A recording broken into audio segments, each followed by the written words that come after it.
Benjamin Netanyahu, the man at the head of the Israeli occupation for 12 years, has finally been outplayed. His numerous attempts to stay in power, outmaneuver his opponents, and keep his political rivals at bay granted him a reign lasting from 2009 until 2021, but that has come to a swift end. He's been replaced by Naftali Bennett, a man who proudly claims to be even more right-wing than his predecessor, and has openly bragged about killing Arabs. So the question now is, what difference does this make for Palestinians? What difference does it make for the region and for those living under Israeli occupation for the better part of almost 80 years? What of their fate? I'm Richard Medhurst, and you're watching the Communiqué.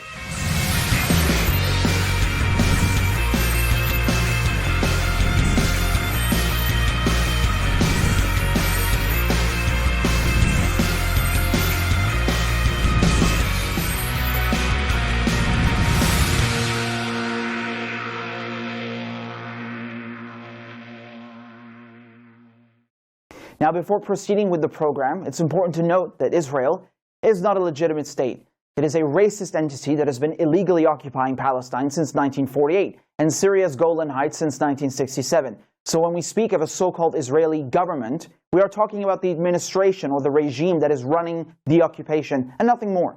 Israel is not recognized as a country by a majority of Arab and Muslim countries, and is no more a country than the British occupation in India or the German occupation of Poland or France.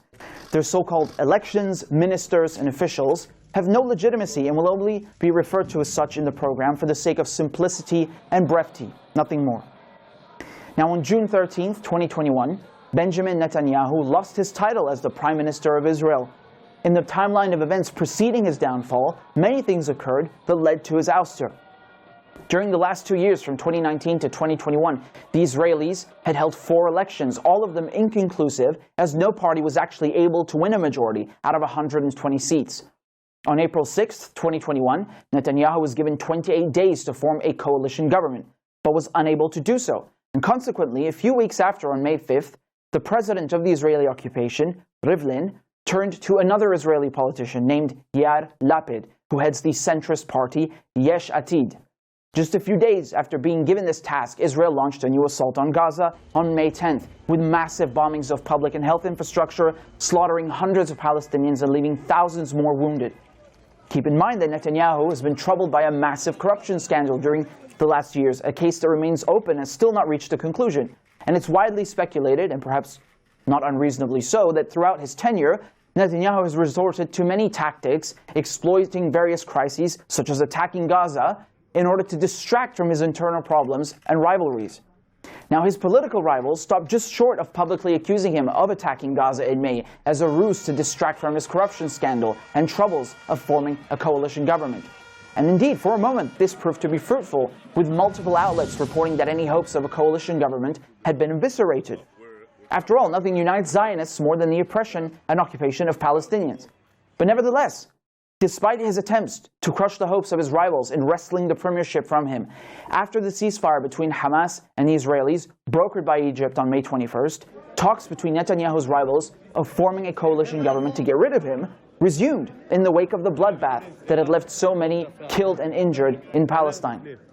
On May 30th, 2021, Naftali Bennett announced that he would be joining with Yair Lapid in the aim of forming a so-called unity government. This would include a coalition of 8 different parties from all across the political spectrum. On June 2nd, minutes before the deadline, a coalition government was forged, which would see the role of Prime Minister shared, with Bennett taking the reins for 2 years, and then Lapid. On June 13th, 2021, Naftali Bennett was sworn in as Prime Minister, and during his speech in the Knesset, the Israeli parliament, several Netanyahu loyalists attempted to interrupt him, accusing him of treachery as they were being removed from the chamber. Netanyahu himself gave a fiery speech accusing his rivals of election fraud, and much like former US President Trump, refused to accept the results, calling it the greatest election fraud in history, perhaps even in the history of democracy. When entering the Knesset, he sat in the Prime Minister's chair before being told to relocate to a different seat. And in the final moments of his ouster, Netanyahu implied that the new government was doing the bidding of Tehran, of Hamas and Hezbollah, by gifting them with his removal from power. And then he gave a final warning just before he left, saying, quote, "We'll be back." Indeed, he intends to remain the leader of his Likud party and to lead the opposition, with many speculating that Netanyahu will be back and that he'll try to run again and wrestle control of the premiership back into his grasp.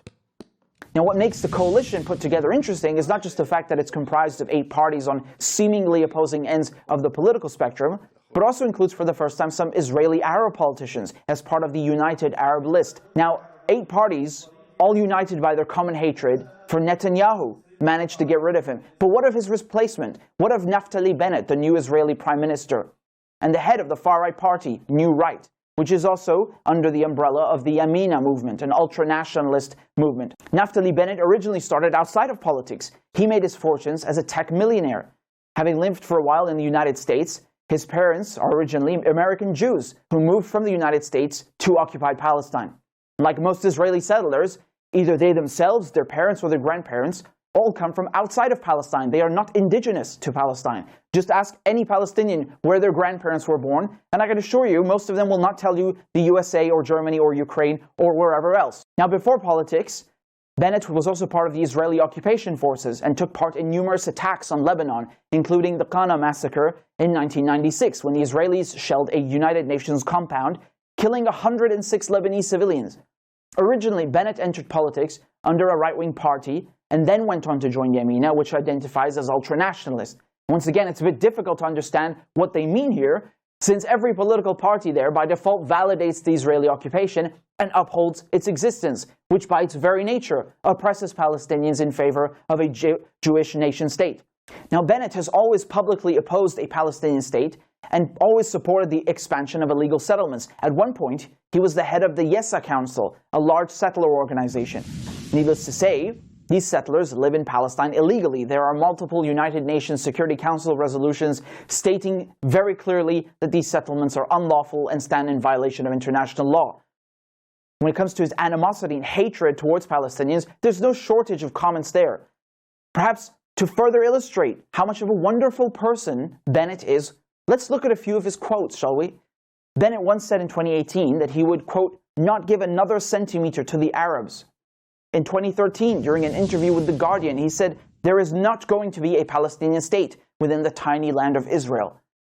He previously also expressed his disdain for international law, claiming somehow that Israel's numerous illegal annexations, declared null and void by the United Nations, are not illegal, according to him.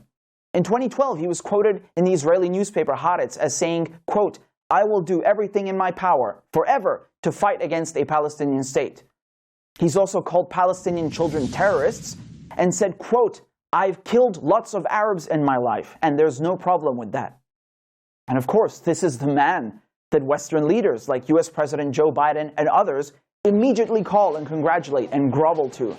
You see, racism and terrorism are fine with them as long as it's happening to Arabs and Muslims. Equally, Bennett's cabinet members have no shortage of colorful comments either.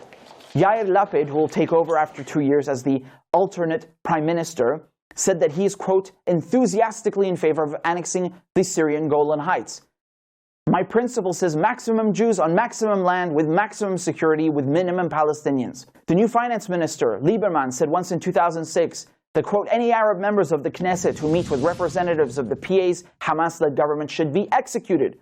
And previously, when he was transport minister, on Palestinian prisoners, he said that, quote, it would be better to drown these prisoners in the Dead Sea if possible, since that's the lowest point in the world. Benny Gantz, who was supposed to share the premiership with Netanyahu under a coalition agreement, has now been reappointed defense minister and new deputy prime minister. Just one day after assuming the role of prime minister, Bennett proceeded to bomb Gaza on the night of June 15th to June 16th, and then again a second time during the same week on June 17th. In the Israeli and Western corporate media, the story was reported as the Israelis launching airstrikes in response to incendiary balloons launched by Hamas, which of course sounds very proportionate and civilized. Naturally, the media left out the part that this was a response to the flag march in Al-Quds, in the holy city of Jerusalem. One of the first actions taken by Bennett's administration was to approve a right-wing march through the streets of occupied Jerusalem. East Jerusalem was captured in the 1967 war and consequently annexed. It has been under illegal Israeli occupation ever since. These are the same mobs that have been carrying out pogroms for the last few months that just marched through Jerusalem, looting and damaging Palestinian-owned businesses. They have been filmed laughing and joking at the death of Palestinians, calling for a second Nakba and for the ethnic cleansing and genocide of the Palestinian population. All of this, of course, with the protection of Israeli police who stand there and cuddle them and do nothing. And not only that, but they participate with them in oppressing the Palestinians. One woman who held a Palestinian flag was filmed being beaten to the ground by Israeli police. Under Bennett, Palestinians were also offered 1 million vaccines by the Israelis, with one caveat: they're expired. And so not only does the medical apartheid continue, but all of the apartheid continues, all of the cruelty, the entire cruelty of the occupation in all its dimensions continues. We'll be right back after this short break. Joining me is Dr. Bassem Naim. He is the former Palestinian health minister and now the head of the International Relations Office of Hamas in Gaza. Thank you for taking the time. It's a pleasure to have you on, Doctor. Please, an honor to be with you today. So, Doctor, I wanted to ask you, first of all, this new Prime Minister of the Israeli occupation, Naftali Bennett, he's made remarks in the past that he is proud to have killed Arabs. He is completely against any Palestinian state. I wanted to ask you, this change of leadership, does it mean anything for Palestinians? What does it actually represent on the ground in reality? Look, for us Palestinians here, it doesn't make any difference between these different Israeli governments, right or left. And if it is a negative change. Look, when it comes to the Palestinian issue, we believe, and this is the practical thing we see on the ground, there is no differences between right and left. All what they are discussing is only internal issues, internal Israeli issues. But when it comes to the Palestinian conflict, when it comes to the borders, the settlements, to Jerusalem, to refugees, right of return, the right to attack Palestinians, to suffocate them, since 1948, we have a steady, constant policy from all governments. And if there is a change when it comes to this new government, maybe it is a negative one. I mean, more aggression, more violence against the Palestinian existence here on the land. But if there is a question, we have the right to raise it as Palestinians there today, that why the international community, in particular the West, Europe and America, are usually exercising a lot of pressures on Palestinians to go on the path of what so-called peace and stability and prosperity. And they are asking us to review our curricula in the schools. They are asking us to review our media, and so on and so on. But when it comes to what so-called the prime minister, who is proud of killing Palestinians or Arabs in general, and he is ready to repeat it again and again, when we have a minister of Interior, the so-called Ayelet Shaked, when she is publicly stated that she is calling for killing all Palestinian mothers because they are going to give birth for new terrorists, I hope that the international community can leave the position of not only double standard, double or triple standards, and to hear clear, not only clear statements, but also actions towards such terrorist government. How does it make you feel to see Arabs, Palestinians in this coalition government? What kind of message does that send? How does that make you feel? The Palestinians generally are divided here in two parties. One party see that this is their right to decide how to deal with the status quo without recognizing the occupation as a state, and the other part, which is forbidding totally any engagement, especially at the official level with the Israeli occupation. We here in the Gaza Strip and the West Bank, I mean the occupied territories, 1976-7, we leave this for them to decide how to deal with this with their situation inside the occupied territories, 1948. But on the bottom line, the baseline is not to recognize this occupation or to legitimize it. So, Doctor, I wanted to ask of you, we saw these Israeli marches through Al-Quds, through Jerusalem, where these mobs are chanting "Death to Arabs." You know, they're laughing and joking. They're calling for a second Nakba, for more ethnic cleansing. And at the same time, as you saw, unfortunately, they started bombing Gaza again. They broke the ceasefire on May 21st. You know, they attacked public health infrastructure. Many clinics and hospitals were damaged. Al Shifa Hospital, which I'm sure you know very well, they bombed the road leading there.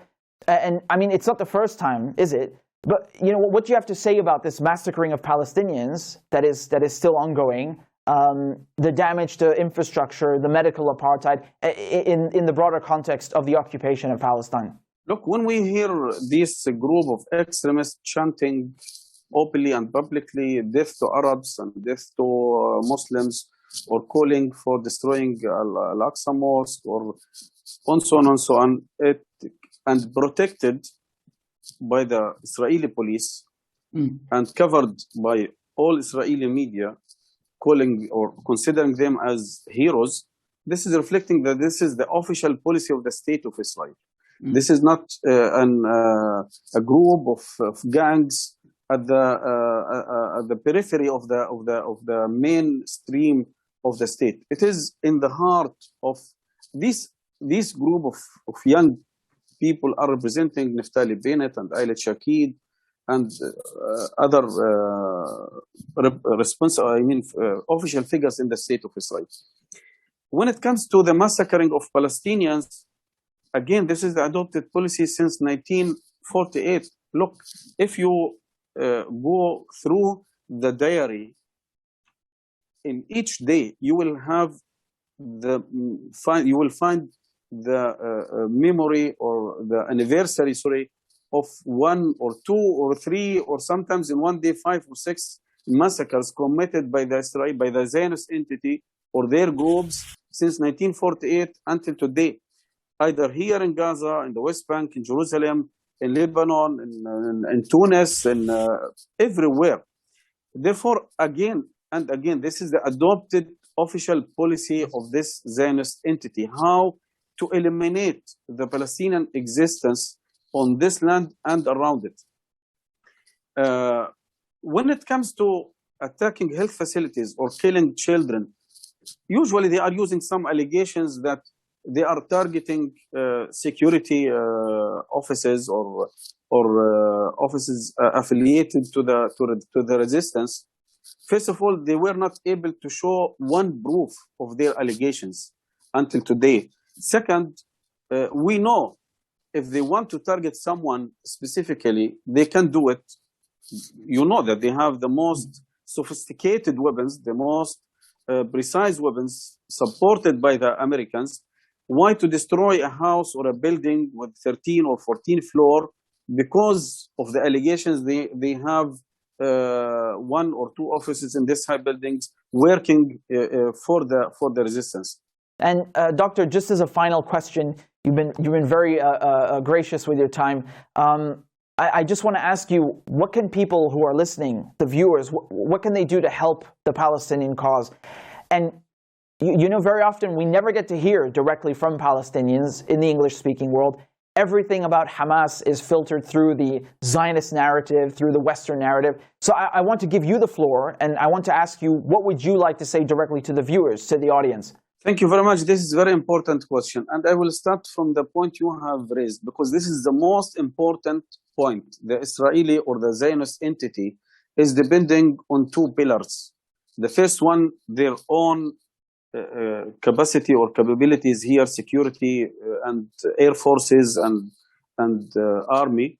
And the other one, the international support, because they are presenting themselves as representative of the Western values, of the Western cultures, as a civilized state, as a state which is defending human rights and equity, on so on and so on. This image, I think anyone will be very helpful for the Palestinians if they convey the reality on the ground here, that this is a fascist colonial projects violating all kinds of human rights, all kinds of good values, of the values of more or most civilized people, equity and justice and freedom of expression, freedom of journalism. We have seen it live in real time how they are killing children, how they are attacking women, how they are squashing men and women on crossings in the West Bank or in Jerusalem. Therefore, to help Palestinians to convey their message or to convey the Palestinian narrative to pass through these filters is a very great help for us. The second thing is, we Palestinians, we are not war, what we call it in English, we are not war makers or war lovers. We are really looking to live in peace. We are really looking to live, that our children have the chance of a better life, a dignified life, to live like any children around the world. And we have given all the chances to the Zionist entity and to the international community to solve this political conflict in a peaceful way or a political way, avoiding further bloodshed and killing of people, of children and women. But they have always denied our basic rights of a statehood, of dignity, of freedom. Therefore, we have resorted to armed resistance, which is guaranteed right in the international law, by the way. It is our full right to resist the occupation. We are the oppressed people, and the Israelis are the oppressor, and we have the right to resist it. But we have resorted to this track or to this tool because we have seen after 7 decades that no one is really caring about our life, about our future. Let us not forget that during his tenure, Netanyahu oversaw the assassinations of several Iranian nuclear scientists. He openly and vehemently rejected the Iran nuclear deal in any diplomatic endeavors. He approved several acts of sabotage and nuclear terrorism against Iran's nuclear enrichment facilities, and then had the nerve to go to the United Nations General Assembly and accuse Iran of developing a nuclear weapon, when Israel is the only party who has nuclear weapons. Netanyahu oversaw the brutal assaults on Gaza in 2014 and again in 2021, with thousands of Palestinians being ruthlessly murdered and wounded. In 2016, he secured the largest package of military aid from the United States in history, totaling $38 billion over a period of 10 years to subsidize these atrocities. He launched hundreds of airstrikes on Syria, if not thousands, taking advantage of the chaotic situation in Syria to attack her while she was weak. Under his rule, the Israelis openly worked to assist and give aid to al-Qaeda fighters inside Syria, just for the sake of helping to topple the Syrian government. Netanyahu tried to move forward with his annexation plan on July 1st, 2020, but ultimately didn't. His plans to annex a further 30% of the West Bank, they didn't come to fruition, but he still tried.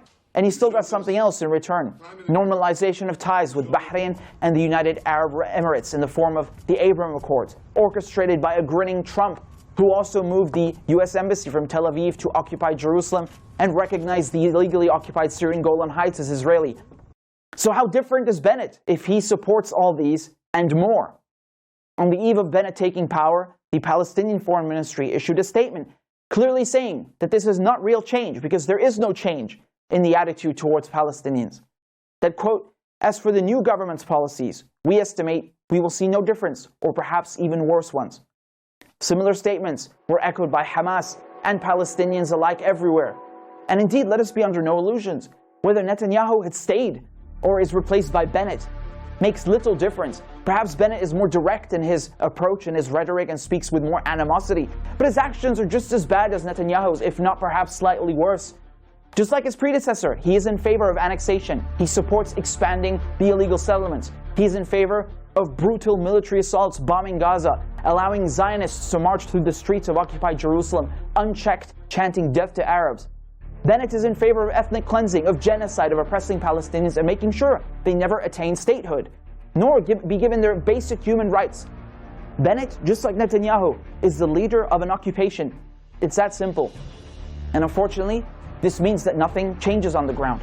This means that Palestinians continue to live under a racist apartheid entity, under colonialism that is supported and subsidized by the West. Indeed, nothing has changed, save for a few faces and a few names. The cruelty of oppression, of occupation, of colonialism and apartheid continues in all its dimensions. This has not changed and not stopped. And therefore, neither should the resistance to colonialism and imperialism.